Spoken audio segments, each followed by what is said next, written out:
우리가 지난주까지 그리스도인으로서 인간 관계를 어떻게 가져야 하느냐라는 그런 주제로 2주 동안 말씀을 나누었습니다. 참 어렵지만 우리에게는 반드시 풀어야 될 과제입니다. 그 인간 관계를 잘 이루어 나가기 위해서 이제 오늘부터 우리는 이것에 주목해야 됩니다. 소통입니다. 한번 따라 하십시다. 소통.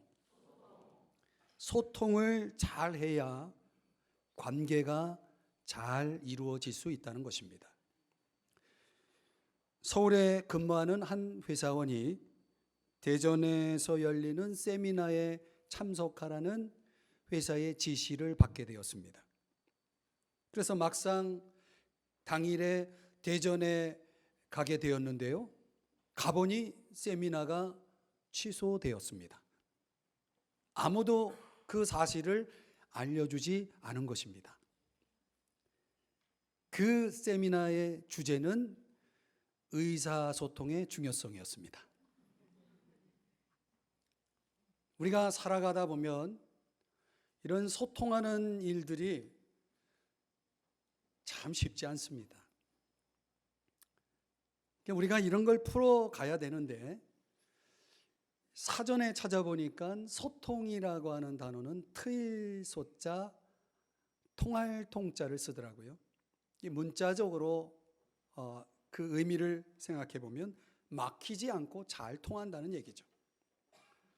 우리가 관계 속에서 서로 생각이 잘 통할 수 있다면 참 얼마나 사는 게 재미가 있겠어요.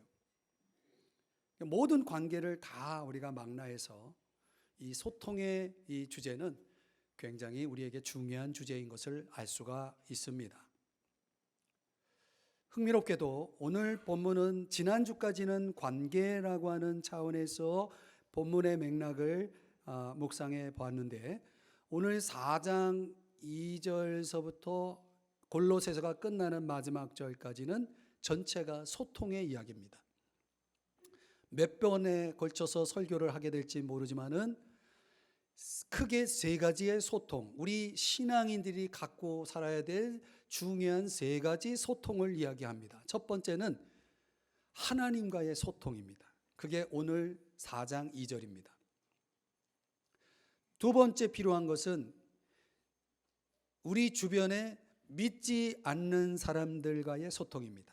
명절을 앞두고 우리는 우리 주변에 믿지 않는 친척들, 가족들도 대면해야 됩니다. 그 믿지 않는 사람들과 어떻게 우리가 소통할 것이냐는 주제를 다음 주에 3절서부터 6절까지 그 내용을 다루고 있습니다.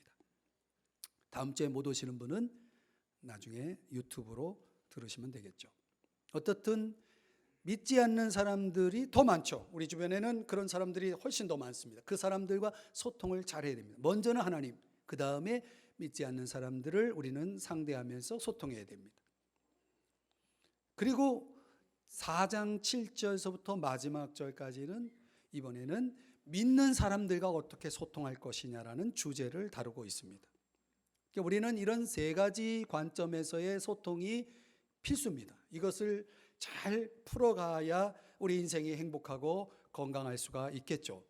자, 오늘 첫 번째로 4장 2절 중심으로 하나님과의 소통을 어떻게 이루어 가야 하느냐, 그 하나님과의 소통을 위해서 우리에게 요구되는 키워드가 뭐냐면 기도입니다. 한번 따라 하십시다. 기도.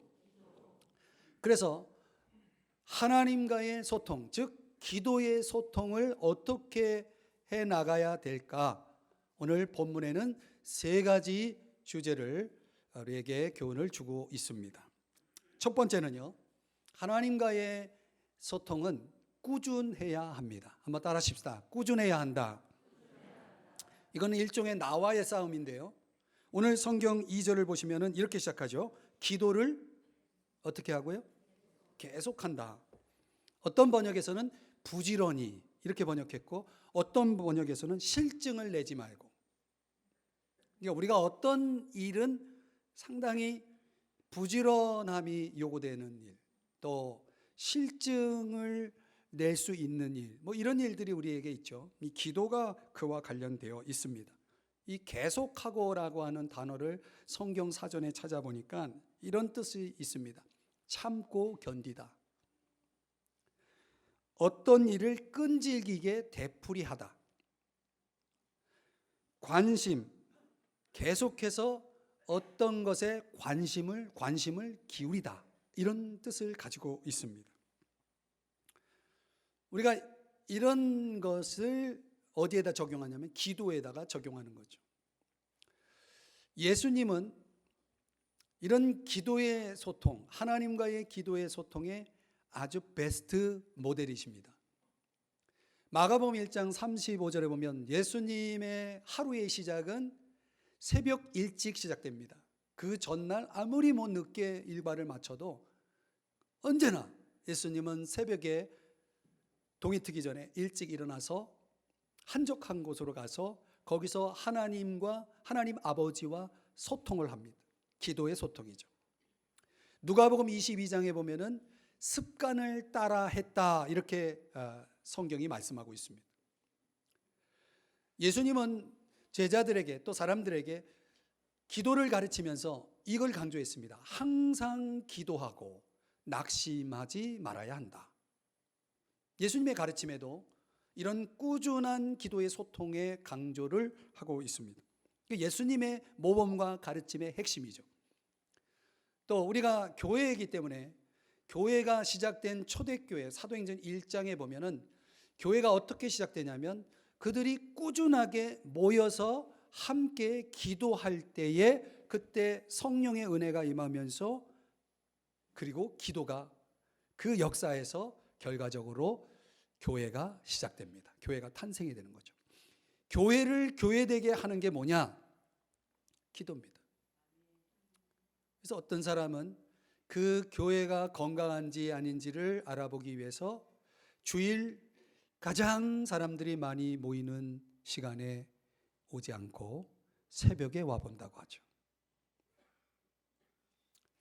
개인이 가르쳐 드렸나? 이게 중요한 핵심인데, 건강한 교회는 기도가 뭔가 다릅니다. 또 건강한 사역자를 어떻게 판별하느냐? 그의 기도 생활을 보면 압니다. 건강한 봉사자, 정말 하나님이 인정하는 신실한 봉사자들을 어떻게 판단할 수 있겠는가? 그 기준이 그 사람의 기도 생활을 살펴보면 아는 겁니다. 그래서 직분을 맡은 분들에게 제가 강조하는 게 있죠. 항상 기도하는 것, 이거 강조를 하고 있죠.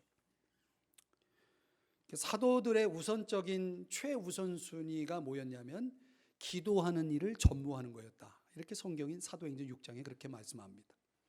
바울이 쓴 편지 서신을 보면 이런 내용이 한두 번이 아닙니다. 너무나 많습니다. 이런 강조점이 계속되고 있는 것을 볼 수가 있습니다.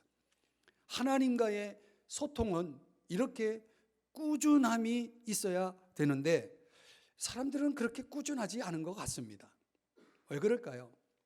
사람들이 하나님과 소통하려고 할 때는 언제입니까? 뭔가 문제가 생겼을 때. 근데 문제가 항상 있는 건 아니잖아요. 문제가 해결되죠? 그러면 소통이 끊어져요. 또. 그러니까 일정한 시간을 내서 부단하게 기도하는 분들은 뭔가가 있어요. 뭔가는 모르지만 그러나 그것이 해결되고 또 그 어떤 방법에 의해서 그 문제가 지나가면 사람들이 그냥 소통이 끊어져 버리는 거죠. 그런 식으로 가끔씩 또는 급박한 상황에서 필요에 따라서 이루어지는 그런 소통은 성경적이지 않다. 성경적이지 않은 것입니다. 왜 성경은 꾸준함을 강조하고 있느냐? 많지만 세 가지만 말씀드리면, 하나는 기도를 영적 호흡이다라고 비유합니다. 호흡은 끊어지면 죽는 것입니다. 저희 아버지가 폐를 막고 있는 암덩어리가 있어가지고 이게 호흡을 막아버리니까 못 산다는 거예요. 그 치료를 지금 받고 계시는데 많이 좋아지고 있어요. 막히면, 호흡이 끊어지면 죽는 겁니다. 기도는 우리의 영적 생명의 호흡과 같은 것입니다. 그래서 그 사람이 기도를 멈췄다는 건 그 사람은 영적으로 죽어 있는 거예요. 죽어가는 거죠. 또 두 번째는 왜 꾸준함이냐? 그것은 우리가 피조물이기 때문에 그렇다는 것입니다. 여러분, 우리 인간은 하나님이 아닙니다. 하나님은 기도하지 않아도 됩니다. 기도라는 것은 절대 의존을 의미합니다. 성경은 우리 피조물은 하나님이 주시지 않으면 살아갈 수 없는 존재입니다. 그래서 요한복음 15장 5절에서는 나를 떠나서는 너희가 아무것도 할 수 없다, 이렇게 예수님께서 말씀을 하셨습니다. 반대로 바울은 내게 능력 주시는 자 안에서 내가 모든 것을 할 수 있다, 이렇게 말씀을 하셨습니다. 우리 인생의 성공과 실패는 여기에 달려 있는 것입니다. 내가 얼만큼 그분을 절대적으로 의존하며 생활하느냐가 내 인생의 성공이 달려 있는 것입니다. 여러분이 열심히 하는 것이 성공과 실패를 결정하는 기준이 아닌 것입니다. 그렇다고 그냥 대충 하라는 건 아니죠. 기도 없는 열심은, 기도 없는 최선은, 그건 실패입니다. 제가 성경을 읽고 묵상하면서 깨달은 건 뭐냐면, 이스라엘의 역사, 구약 성경을 읽어보면 이스라엘의 역사가 나오잖아요. 그 역사의 그 결정판은 뭐냐면, 그들이 성공할 때와 실패할 때가 분명하게 구별됩니다. 실패할 때는 언제나 그들이 하나님을 찾지 않을 때, 하나님을 찾지 않았을 때, 하나님을 의존하지 않았을 때는 100% 그들은 실패했습니다. 성경은 우리의 거울입니다. 우리가 절대적 의존 없이 인생을 살아가면 지금 잘 되는 것 같아도 잘 되는 게 아닙니다. 그건 실패입니다. 끝나게 돼 있습니다. 그렇게. 세 번째, 왜 꾸준함을 강조하느냐? 성경에는 이런 말씀이 나옵니다. 내가 기도하기를 쉬는 죄를 결단코 범하지 않겠다. 사무엘상 12장 23절에 사무엘이 그렇게 말합니다. 여러분, 기도를 쉬는 것은 죄라고 말하고 있습니다. 그런데 어떻게 쉴 수 있어요? 자, 이렇게 꾸준한 기도 소통을 강조할 때 우리에게는 부담이 되죠. 그럼 뭐 하루 종일 교회에 있으라는 얘기입니까? 하나님과 아무것도 하지 말고 하나님과만 시간을 보내라는 얘기입니까? 실제로 문자적으로 그렇게 하는 사람이 있어요. 그러나 평생을 그렇게 살아갈 수 있겠습니까? 불가능하죠. 꾸준한 기도의 소통을 위한 적용을 위해서 여러분에게 말씀드릴 수 있는 것은, 우리가 우리의 일상 속에서 뭐 일도 하고 사람도 만나고 모든 일을 하면서 어떻게 우리가 그 꾸준한 기도의 소통을 할 수 있느냐? 방법은 이것입니다. 하나님의 임재 가운데 살아가는 것입니다. 조금 어렵죠? 우리는 살다 보면 매일 순간순간 생각을 하면서 살죠. 물론 어떤 사람은 생각 없이 살기도 하지만 말이죠. 그래서 생각이라는 게 얼마나 많습니까? 그런데 그 끊임없는 우리의 모든 생각들을 끊임없는 기도로 전환하는 것입니다. 오늘 아주 중요한 팁을 여러분에게 드릴 겁니다. 어떻게 우리가 끊임없이 그분을 찾을 수가 있습니까? 꿈속에서라도 하루 24시간, 일주일 내내, 주일 2시간뿐만 아니라 일주일 내내 그분을 끊임없이 그분과 교통하고 소통할 수 있는 방법은 무엇일까? 그것은 모든 생각을 기도로 바꾸는 것인데 그게 또 쉽지가 않습니다. 그래서 저는 제가 사용하는 방법이면서 동시에 영성가 헨리 나우엔이 가르쳐주는 방법을 여러분에게 소개하려고 합니다. 그런데 실제로 그가 사용한 방법, 또 제가 사용하는 방법을 구약 성경 느헤미야라는 성경을 읽어보면 그 느헤미야가 바로 굉장한 행정가거든요. 굉장한 정치가입니다. 그 느헤미야가 일상 속에서 끊임없이 하나님을 찾는 방법을 제시해 줍니다. 자막을 보여주시면은 저겁니다. 저게 느헤미야라는 성경 속에서 끊임없이 하나님과 소통하는 방법으로 느헤미야가 사용한 기도입니다. 헨리 나우에는 뭐라고 가르치냐면 저런 한 줄 문장의 기도를 암송해서 하루 종일 저 기도를 가지고 사는 것입니다.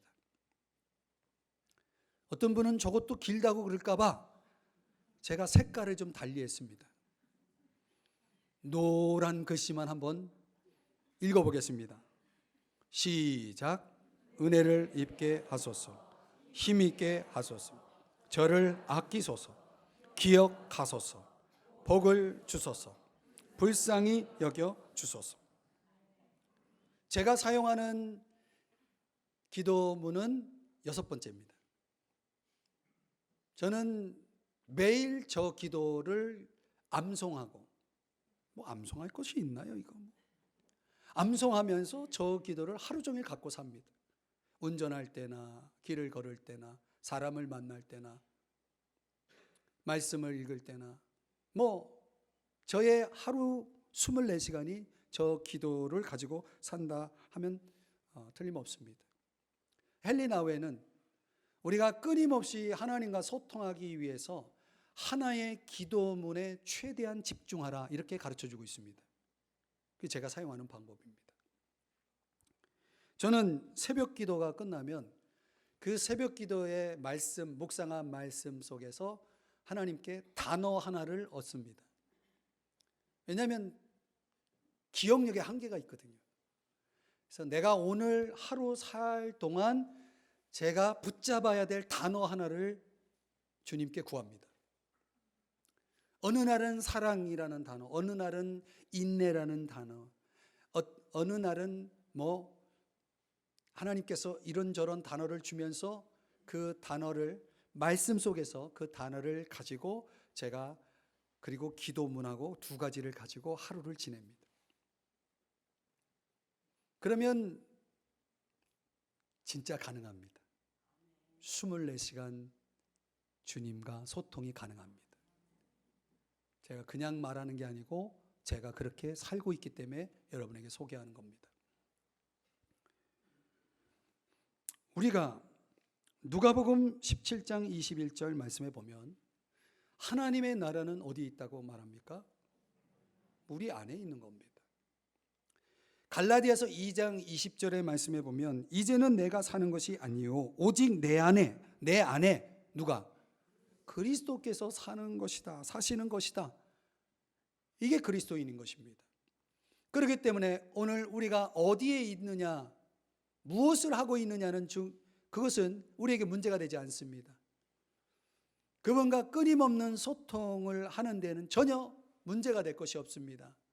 여러분이 이 하나의 기도에 또 주님의 말씀 거기에 여러분이 집중할 수 있다면, 그것을 기억해낼 수 있다면, 그것을 활용할 수 있다면 여러분은 끊임없이 꾸준한 기도의 소통을 할 수 있는 사람이 되는 겁니다. 그래야 여러분 속에 놀라운 일들이 일어납니다.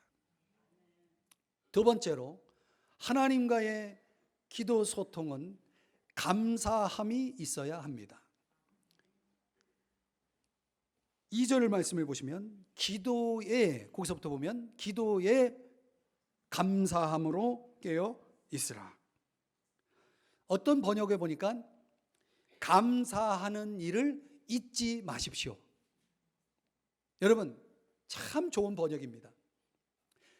우리는 얼마나 자주 감사를 잊고 사는지 모릅니다. 다른 건 다 기억해도 감사를 기억 못하는 사람이 많습니다. 기도라는 단어와 오늘 2절 안에, 그 짧은 9절 안에 감사가 붙어 있습니다. 기도가 있는 곳에는 언제나 감사가 있어야 되는 겁니다. 그런데 더 성경을 주목해 보면 감사에 뭐가 붙어 있냐면 깨어 있으라가 붙어 있습니다. 제가 오늘 이 단어를 풀어드리려고 합니다. 깨어 있으라. 이 단어가 그레고레오라는 단어인데요, 영어로는 watching이라는 단어입니다. watching. 이 watching을 여러분에게 설명드릴게요. 구약 성경 창세기라는 성경을 읽어보면 야곱이라는 사람의 이야기가 나오는데, 이 야곱이 집에서 뭔가 잘못한 일이 있어가지고 도망을 가서 어디에서 지내게 되냐면 외삼촌 라반이라는 사람의 집에서 생활하게 됩니다.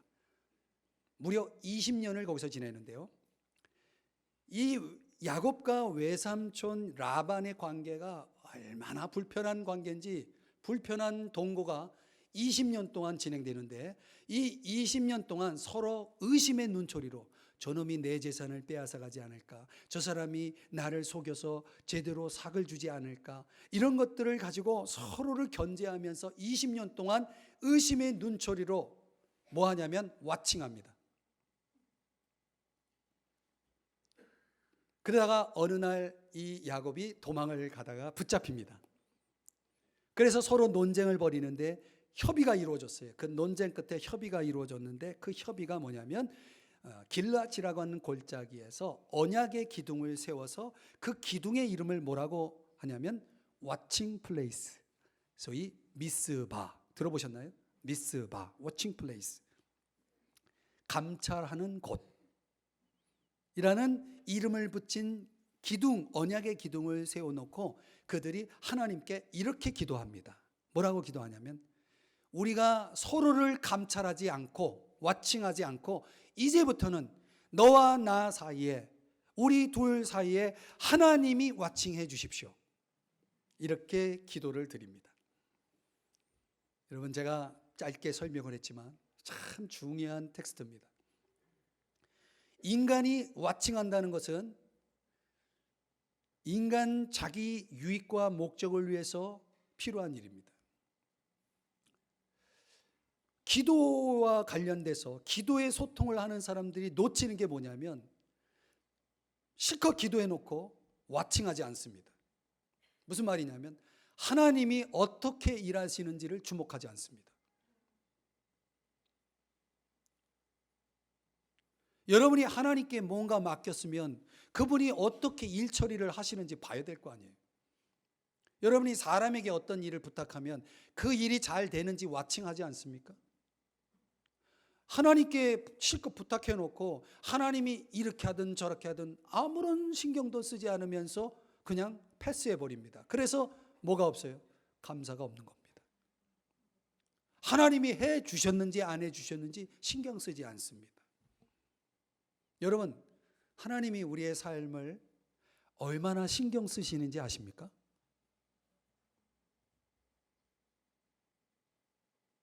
알면 우리가 가만히 있겠습니까? 감사가 얼마나 터져 나오겠어요. 여러분, 하나님과 소통이 잘 되는 사람의 특징이 뭔지 아십니까? 감사하는 거예요. 감사가 많은 사람의 특징이 뭔지 아십니까? 하나님이 내 삶 속에 무슨 일을 하고 있는지에 대한 관심이 많아요. 하나님의 일하심을 깨달을 때 우리는 그것을 은혜라고 말합니다. 아, 하나님이 하셨네요. 오늘도 하나님은 내 인생 속에, 내 삶 속에, 내 일상 속에서 어떤 일을 하고 계실지 궁금하네요. 주목해 봐야 될 거 아니에요. 근데 사람들은 참 욕망적입니다. 무슨 말이냐면 도와주세요, 도와주세요는 할 줄 아는데, 그런데 그게 끝이 없어요. 여러분, 하나님이 얼마나 여러분을 도와주시면 감사할 수 있겠습니까? 그렇게 많이 도와주셔도 지금 감사하시나요? 또 주세요, 이것도 주세요, 저것도 주세요. 주세요는 많은데 감사합니다라는 고백이 없어요. 왜냐하면 인간의 욕망은 만족이 없기 때문에 그렇습니다. 이스라엘 백성들이 광야에서 경험한 그들의 이야기를 살펴보면 그들은 그렇게 많은 기적을 경험했어도 하나님께 대한 감사보다는 하나님이 안 주신 거에 대한 원망 속에서 광야를 보냅니다. 생활을 합니다. 우리 중에 그런 사람 많죠. 왜 하나님 이거 안 들어주세요? 저거 안 들어주세요? 원망은 해도 지금까지 들어준 거에 대한 감사가 없는 사람, 감사를 잊어버린 사람. 여러분 아십니까? 쇠를 잡아먹는 게 뭔지 아세요? 쇠가 만들어낸 녹이에요. 녹. 그 쇠를 녹이 잡아먹는 겁니다. 그래서 못 쓰게 되는 거예요, 쇠는. 여러분, 인간 속에 있는 녹이 있어요. 녹. 그게 욕망이라는 녹이에요. 이게 우리를 잡아먹는 겁니다. 주님은 바울이라는 사람에게 내 은혜가 너에게 족하다라는 말씀을 하신 적이 있습니다. 그 말씀을 언제 하셨냐면 바울이 자기에게 있는 어떤 병을 고쳐달라고 기도를 했더니 병은 고쳐주시지 않고 그 병을 통해서 하나님이 주시는 은혜를 알려주세요. 여러분, 우리가 하나님 앞에 꾸준한 소통 속에서 감사하려면 하나님이 내게 주시는 것이 족하다는 게 깨달아져야 돼요. 만족스러워야 됩니다. 그 족한 하나님의 은혜가 알아진 사람은 하나님께 감사하게 되어 있는 것입니다. 문제는 우리에게 족함이 없다는 거예요. 여러분이 잘 아는 도스토옙스키, 그가 한평생 병을 가지고 살았다는 거 아십니까? 무슨 병이냐? 간질. 평생 그를 괴롭힌 이 간질병이 도스토옙스키라는 그 위대한 작가에게 있었다는 것입니다. 그런데 그는 이 간질이라는 자기가 평생 가지고 있었던 그 고통스러운 병을 거룩한 병이라고 말합니다. 왜냐하면 그 병 때문에 자기 믿음이 강해졌거든요. 그 병 때문에 자기의 삶의 의미와 질이 높아졌거든요. 그래서 그의 모든 작품들을 보면은 거의 모든 작품들이 자기 이야기예요. 그 자신이 겪었던 고통을 소재로 해서 작품들이 나오게 됩니다. 참 놀라운 거죠. 우리 인생 속에 이런 위대한 작품이 나오기 위해서는 내 삶 속에 하나님이 주신 족한 은혜를 깨달을 때 거기서 그런 인생이 탄생이 되는 겁니다. 사람들은 왜 감사를 못하는가 또 생각해 보면 낙심하기 때문에. 기도 좀 하다가 낙심하는 사람 많아요. 낙심하고 실망하는 사람 많죠. 그런데 낙심하게 되면 기도를 멈춥니다.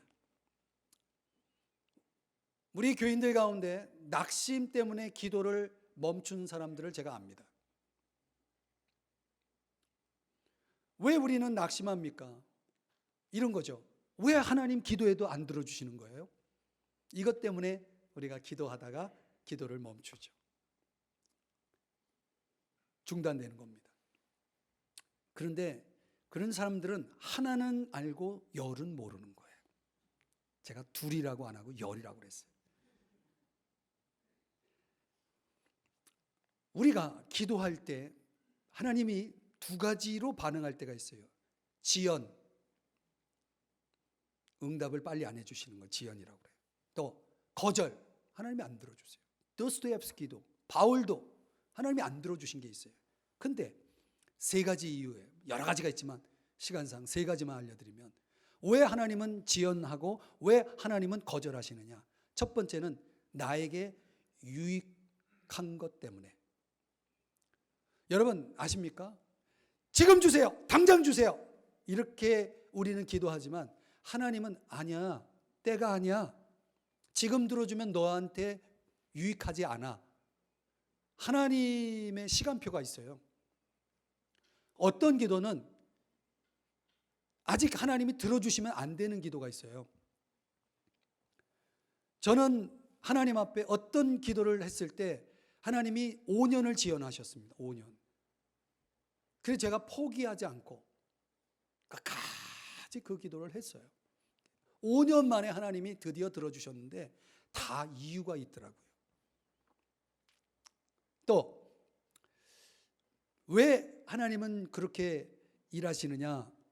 우리에게 무익하기 때문에. 두 번째는 무익하기 때문에 그래요. 여러분, 우리에게 도움이 안 되는데 하나님이 주시겠습니까? 그분이 선하신 분인데. 근데 우리는 그것도 모르고 달라고 그래요. 근데 저는 기도 소통을 가지고 제 삶을 돌아보면 제가 하나님 앞에 구한 대로 하나님이 들어주셨으면 큰일 날 것들이 많아요. 여러분 아십니까? 여러분이 기도하는 대로 하나님이 다 들어주시면 이 세상은 뒤집어집니다. 큰일 납니다. 뭣도 모르고 그걸 달라고 하는데 하나님은 아시는 거예요. 얘가 이게 있으면 도움이 안 된다. 그러면 하나님이 거절하는 겁니다. 그 다음에 제가 깨달은 세 번째가 뭐냐면, 이게 지금 결정적인 건데 아깝지만 제가 가르쳐 드릴게요. 하나님에게 다른 계획이 있어요. 제가 이것 때문에 참 깜짝깜짝 놀랄 때가 있어요. 하나님은요, 우리는 한 치 앞도 내다보지 못하는 사람이잖아요. 그러니 우리가 기도한들 우리가 얼마나 앞을 생각하면서 기도하겠어요.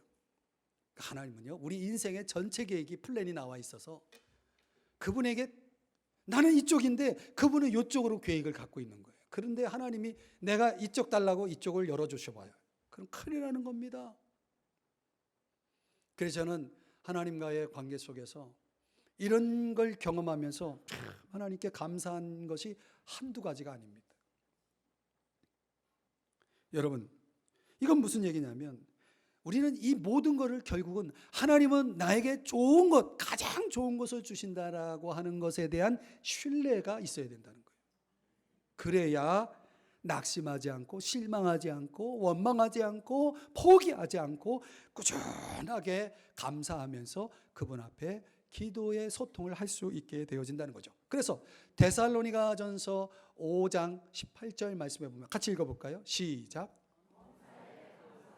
이 말씀이 무슨 뜻인지 아세요?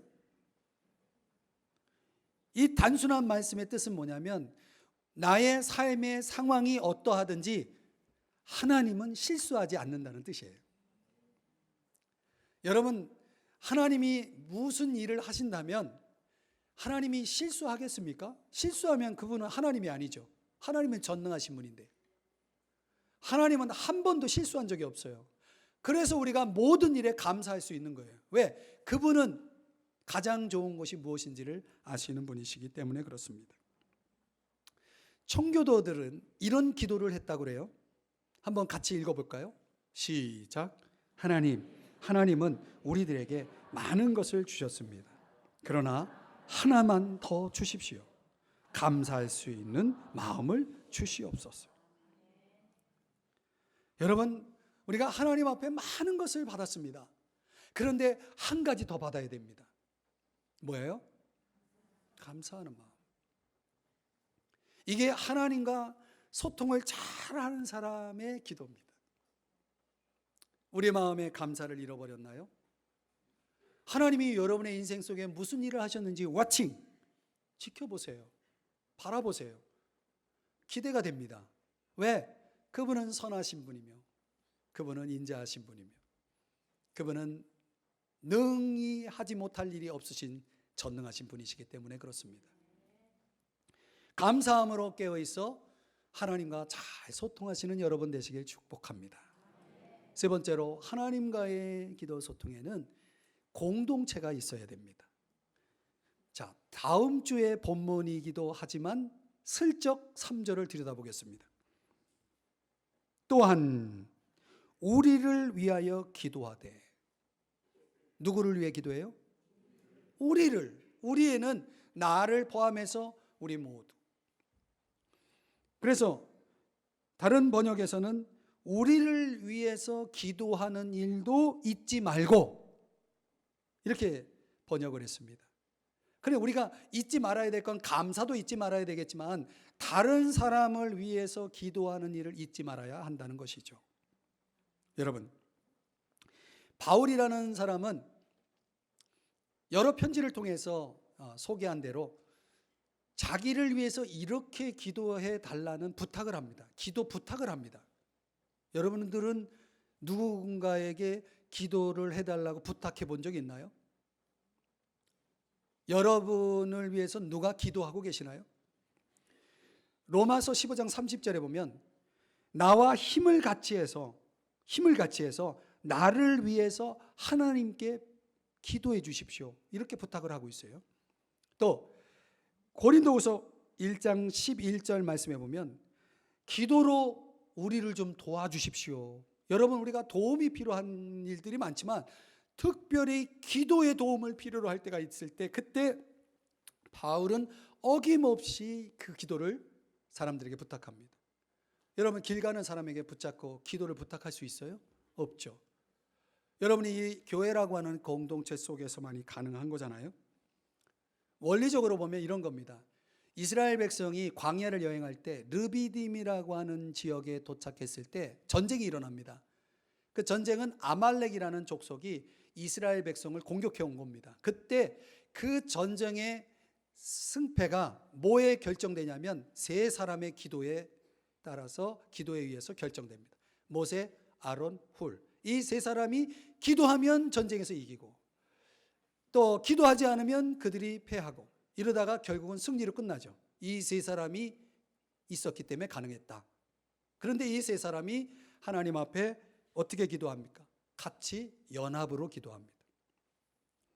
이런 기도를 삼겹줄 기도라고 합니다. 삼겹살 말고 삼겹줄 기도. 그래서 저는 삼겹살을 볼 때마다 삼겹줄을 묵상합니다.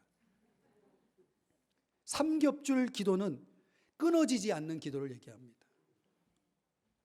여러분, 하나님과 소통을 잘하는 사람의 특징이 또 하나 있는데, 그게 뭐냐면 함께 기도하는 사람이 있다는 겁니다.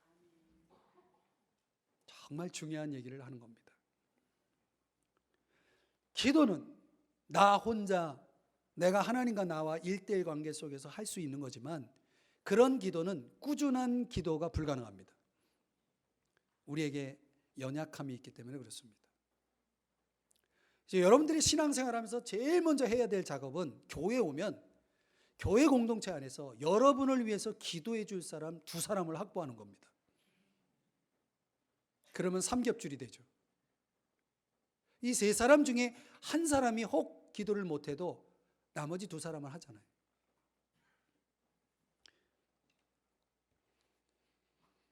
그런데 이 르비딤 전투의 또 하나의 특징이 뭐냐면, 아말렉 족속이 이스라엘 백성을 공격할 때 누구를 공격하냐면, 이 무리 가운데 있는 사람이 아니라 무리 가운데서 떨어져 있는, 마치 동물왕국의 맹수들이 자기 먹이를 찾을 때 어떤 먹잇감을 찾습니까? 공격합니까? 무리 중에서 떨어져 있는, 그죠? 떨어져 있다는 것은 무슨 의미냐면 약하다는 의미입니다. 약하다는 의미. 공동체 속에서 떨어져 있는 사람은 언제나 마귀의 공격 대상이 되는 것입니다. 그래서 우리는 공동체가 절대적으로 필요한 것인데, 문제는 공동체에 대한 오해가 있어요. 공동체 속에서 지쳐있는 사람들, 사람에 대해서 실망하고 나랑 차이를 느끼고 갈등을 겪고 또 내 마음에 안 들고 나에게 상처를 주고, 이런 사람들 때문에 사람들은 관계를 축소시키거나 관계를 지워버립니다. 없애버리죠. 그런 사람이 기억해야 될 것은, 그것은 참으로 근시안적인 태도다라는 것입니다. 공동체는 은혜의 공동체라는 걸 아셔야 됩니다. 다시 말하면 은혜로 모인 공동체다. 다시 말하면 죄인들이 모인 곳이다. 여러분 아십니까?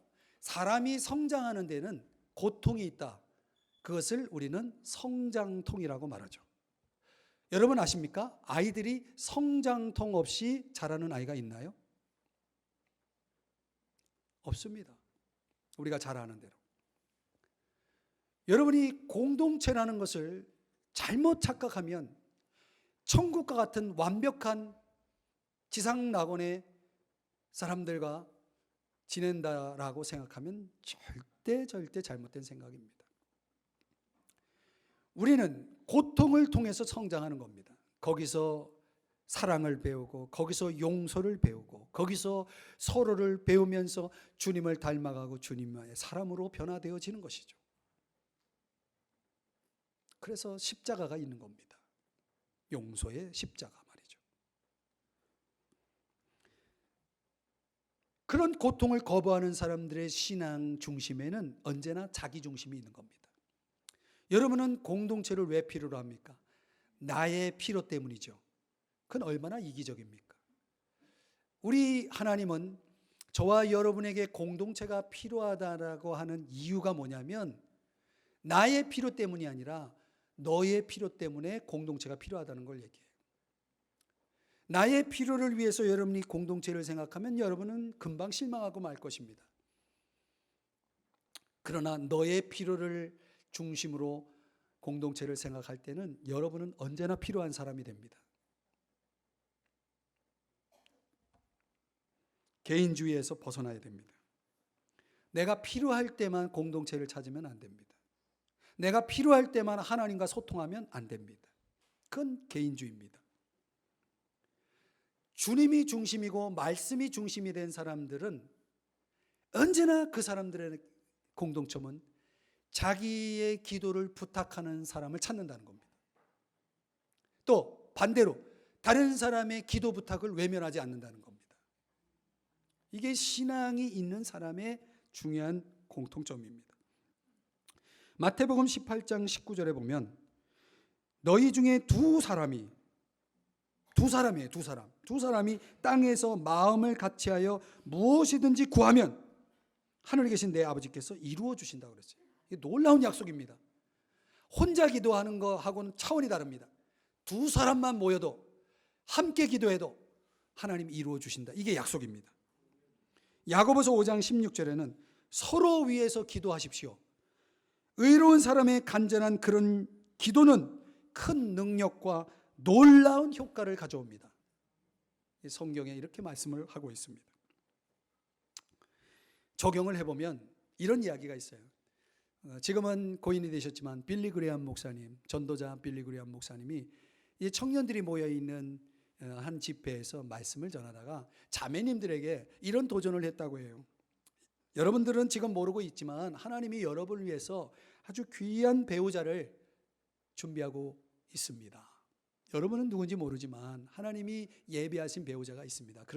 그러니 누군지는 모르지만 그 사람의 이름 모르지만 여러분의 배우자를 위해서 지금부터 기도하십시오. 이렇게 기도에 도전을 했다고 합니다. 근데 그 설교를 듣던 한 자매, 메릴린 해블린이라고 하는 자매가 그날 그 목사님의 설교에 너무 은혜를 받았어요. 근데 싱글인 이 자매가 그날부터 기도를 시작합니다. 결과가 어떻게 됐을까요? 눈치가 있으면 아시겠죠? 결국 짝을 만나서 결혼을 했어요. 근데 중요한 건 뭐냐면 그 짝을 만나서 결혼하고 서로 이제 이야기를 했을 거 아닙니까? 그동안 어떻게 지내왔는지. 근데 참 둘이 깜짝 놀랐다는 거예요. 왜 놀랬냐? 이 자매가 빌리 그레이엄 목사님 설교를 듣고 은혜 받고 기도를 시작한 그날 이 형제가 예수님을 믿었다는 겁니다. 기도를 시작한 날. 여러분은 그렇게 크게 놀라지 않는 것 같지만 누군가를 위해 기도할 때 이 기도가 얼마나 중요한지를 말씀드리는 거예요. 우리는 모르지만 이름조차도 모를 수 있는 그 누군가를 위해서 기도한 것조차도 하나님은 들으셨다는 거잖아요. 놀랍지 않습니까? 여러분, 저와 여러분이 오늘 이 자리에 있는 게 누군가의 기도 때문인 거 아십니까? 여러분이 누군가를 위해 기도한다면 그 사람은 모를지 모르지만 지금 그 사람이 벌떡 일어날 수 있는 겁니다. 예수 안 믿는 사람이 예수 믿게 되는 겁니다. 저는 직접 얘기하지 않지만 제 친척 가운데 믿지 않는 사람들의 이름을 새벽마다 부르면서 기도합니다. 제가 기도하고 있는지 그 사람들은 모릅니다. 제가 그분들을 다 만날 수 없잖아요. 제가 지금 얼굴도 잘 기억 못할 먼 친척 이름까지도 제가 불러가면서 기도를 하고 있습니다. 왜? 이걸 믿기 때문에. 기도하면 하나님이 들으신다는 걸 믿기 때문에. 여러분, 다니엘이라는 사람이 있잖아요. 이 다니엘이라는 사람이 위급한, 목숨을 잃을 수 있는 위급한 상황을 만났을 때 제일 먼저 한 일이 뭔지 아십니까? 친구들을 찾아간 겁니다. 친구가 3명 있었는데 이 3명이 다 기도하는 친구예요. 그래서 자기가 지금 겪을 이 위험한 상황들을 일일이 다 이야기하고 소개하면서 그들에게 이렇게 하라고 말합니다. 다니엘서 2장 18절 말씀인데 한번 같이 읽어볼까요? 시작. 그들로 하여금 구하게 하니라. 성경이 이렇게 말씀하고 있어요. 그들로 하여금 구하게 하니라. 결과는 어떻게 되었을까요? 그 위급한 상황을 극복을 했죠. 여러분, 지금 당장 다급할 때 인생을 살아가다 보면 그런 일 많아요. 여러분, 누군가 찾아갈 사람이 있습니까? 나를 위해서, 지금 이 어려운 상황을 위해서 기도해 주십시오라고 여러분 달려가서 부탁할 사람이 있습니까?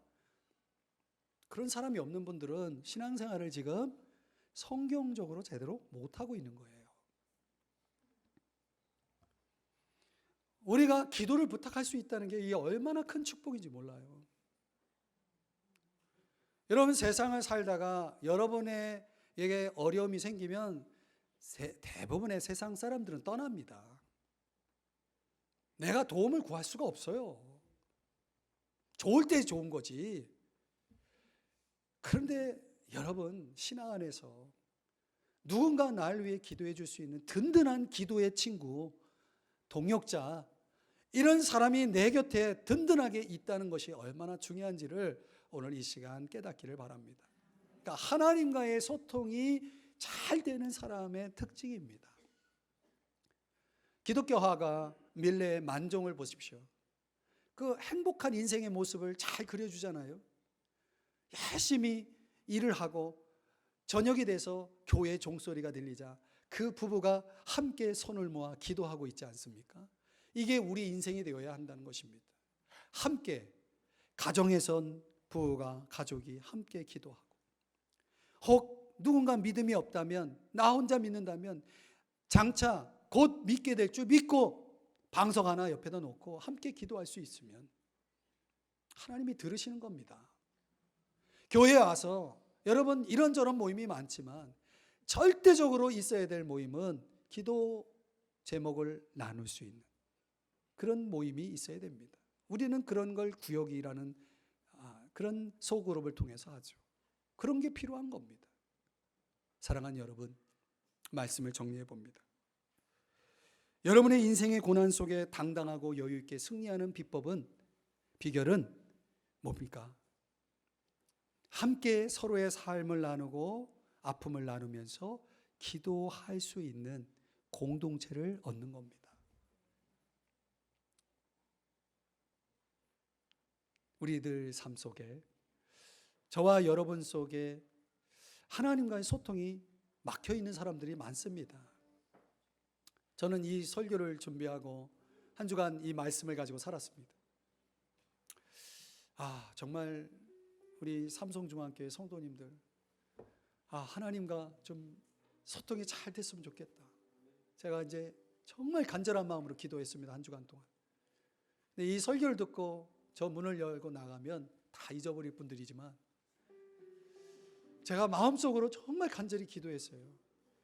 기도문 하나 그거 딱 붙잡고 정말 하나님과의 소통을 시작해보자. 여러분 보고 새벽에 나오라는 말 안 할게요. 불가능한 분이 있습니다. 하나님도 어떻게 못하는. 그러나 여러분 속에 하나님과의 소통이 중요합니다. 그 소통을 잘하면 여러분의 모든 관계는 풀려지게 되어 있습니다. 여러분의 인생의 어떤 문제도 하나님은 실수하지 않기 때문에 하나님이 다 풀어주십니다. 가정 문제도, 교회 문제도, 여러분의 인생 문제도 다 그렇습니다. 다 여기 들어옵니다. 오늘 이 설교를, 말씀을 듣고 여기 계신 모든 분들 한 분도 예외 없이 오늘부터 하나님과 깊이 소통하면서, 그래서 여러분에게 놀라운 축복의 길이 열리기를 간절히 축원합니다. 우리 다 같이 이 자리에서 일어나서 찬송 부르시고 축도로 예배 마치겠습니다.